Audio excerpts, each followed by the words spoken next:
سب سے پہلے تو قرآن مجید نے اہل یہود کے اس قول کو بطور عبرت کے بیان کیا ہے اور ان کی مذمت گویا فرمائی ہے کہ جب ان سے کہا جاتا کہ تم قرآن پاک پر اور رسول رحمت صلی اللہ تعالیٰ علیہ وسلم پر ایمان لاؤ، تو اس کے جواب میں وہ یہ کہا کرتے تھے کہ ہم تو اپنے باپ دادا کے دین پہ رہیں گے۔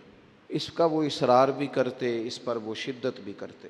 تو قرآن مجید نے اس بات کو ان لوگوں کے گمراہی کے طور پر بیان کیا ہے کہ جب تمہارے باپ دادا گمراہ تھے،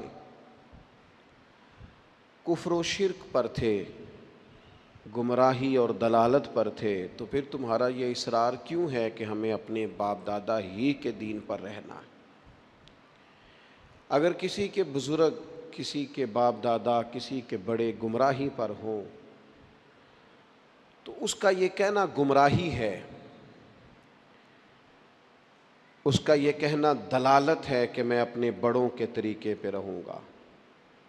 لیکن اگر کسی کے باپ دادا ہدایت پر ہوں، توحید پر ہوں، ان کے عقیدے مضبوط ہوں، وہ شریعت کے پورے پاسدان ہوں، بیدار مغز ہوں، تو پھر یہ کہنا کہ میں اپنے بڑوں کے طریقے پہ ہوں، یہ گمراہی نہیں ہوتا، یہ اعزاز ہوتا ہے۔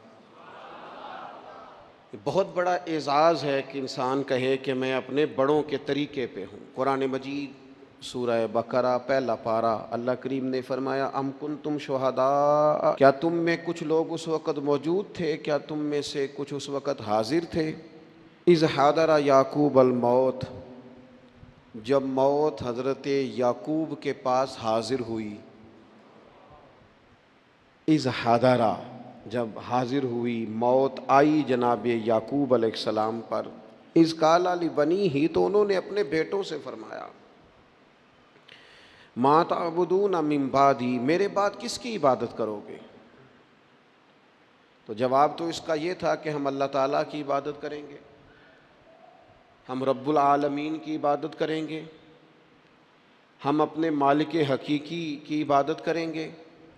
لیکن حضرت یعقوب کے بیٹوں نے کیا جواب دیا؟ قرآن مجید کہتا ہے قالوا نعبد الہک، ہم آپ کے معبود کی عبادت کریں گے۔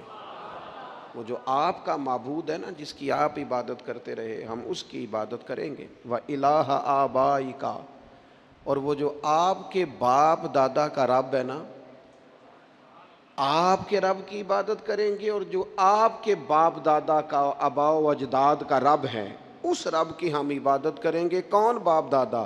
ابراہیم و اسماعیل و اسحاق، ہم جناب اسماعیل کے رب کی عبادت کریں گے، جناب اسحاق کے رب کی عبادت کریں گے، ہم حضرت اسماعیل علیہ السلام کے رب کی عبادت کریں گے، آپ کے رب کی عبادت کریں گے، آپ کے آباء و اجداد کے رب کی عبادت کریں گے۔ اور آباء و اجداد کون ہیں؟ جناب ابراہیم، جناب اسماعیل، جناب اسحاق۔ اب جا کے کہا الہ واحد، ان کا معبود ایک ہی معبود ہے، ان سب نبیوں کے معبود، ہم اس رب کی عبادت کریں گے جو آپ کا رب ہے، آپ کے آباء و اجداد کا رب ہے، ابراہیم و اسماعیل و اسحاق کا رب ہے۔ اگر کسی شخص کے بڑے گمراہ ہوں اور پھر وہ ان کا ذکر کرے کہ میں اپنے بڑوں کے طریقے پہ ہوں، تو یہ اس کا ذکر گمراہی ہے۔